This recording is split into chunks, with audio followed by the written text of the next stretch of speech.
l'exécution de l'action principale. Le plan prévoyait l'infiltration de plusieurs groupes terroristes. Le premier groupe, chargé de mener l'action principale à partir du 29 août 2024, était composé de 150 terroristes venus du centre-est. Ils devraient se diriger vers la zone de Sapui, puis remonter sur Ouagadougou en vue de prendre le palais présidentiel situé à Koulouba. Le deuxième groupe devrait attaquer la base de drones militaires pour empêcher toute riposte de nos forces. Le troisième groupe, venu du territoire ivoirien, avait pour objectif de mener des attaques dans la zone de Mangodara pour disperser nos forces combattantes. D'autres groupes devraient cibler l'aéroport pour bloquer tout renfort extérieur, notamment la pose de tout aéronef ami.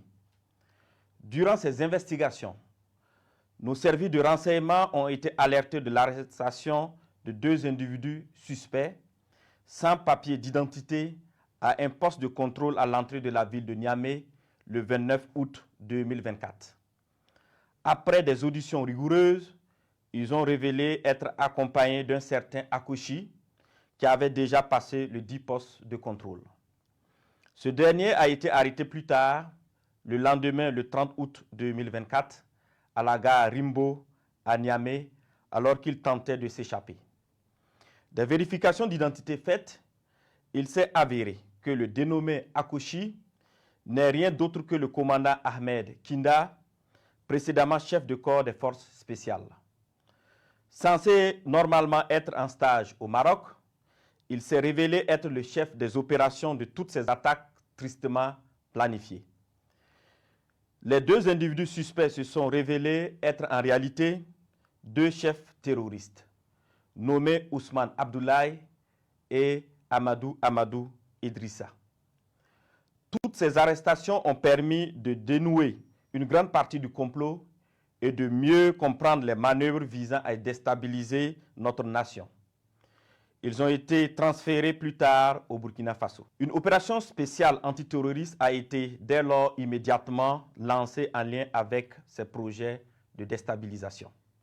Les premières investigations ont révélé que ce complot était orchestré par des ressortissants burkinabés résidant à l'étranger, dont M.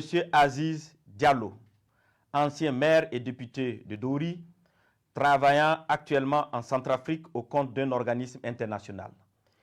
Il est l'un des cerveaux présumés de cette conspiration. Sous le nom de code Ahmed le Centro, il est en contact avec un groupe terroriste de l'État islamique au Grand Sahara, EUGS, à travers un de ses oncles installé dans la ville de Dori. 2. M.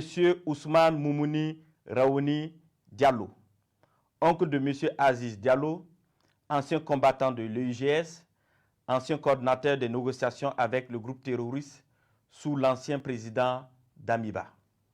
3. M. Aziz Dabo, ex-agent de l'Agence nationale de renseignement ANR, en fuite, connu sous le nom de code Lionel. 4. M. Abdoulaye Bari, connu sous le nom de code Le Voyageur, il est le lien entre les puissances occidentales, les terroristes et la partie militaire. 5. Un certain Serge Maturin, journaliste nigérien d'origine ivoirienne, représentant Le Voyageur au Niger. Il a hébergé le commandant Ahmed Kinda la nuit du 29 août 2024 pour lui permettre de s'échapper et devrait faciliter également l'infiltration de tout le commando à l'est du Burkina Faso. M. Abdoulaye Bari lui avait demandé de garder par devers lui 4 téléphones satellitaires de marque Touraya destinés aux opérations funestes. 6. M. Djibril Yipene Bassolé, ancien ministre des Affaires étrangères du Burkina Faso. 7. M. Newton Ahmed Bari, ancien président de la CENI. 8. M. Alpha Bari, ancien ministre des Affaires étrangères du Burkina Faso. 9. Le commandant François Zungrana, alias César. 10. Le commandant Herman Zongo, qui renseignait sur les positions des vecteurs aériens et des mouvements de l'armée. 11. Le commandant Joanny Compore, ancien directeur général de la SONABI, qui recherchait des drones kamikazes. 12. Le colonel Zala, travaillant dans le système des Nations Unies en Centrafrique. 13.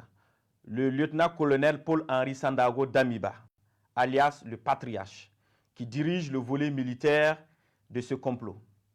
14. Le lieutenant-colonel D. Romeo Woba, alias Rodriguez, qui est le chef du centre des opérations à Accra. 15. Plusieurs autres officiers à l'extérieur du pays sur lesquels les investigations se poursuivent.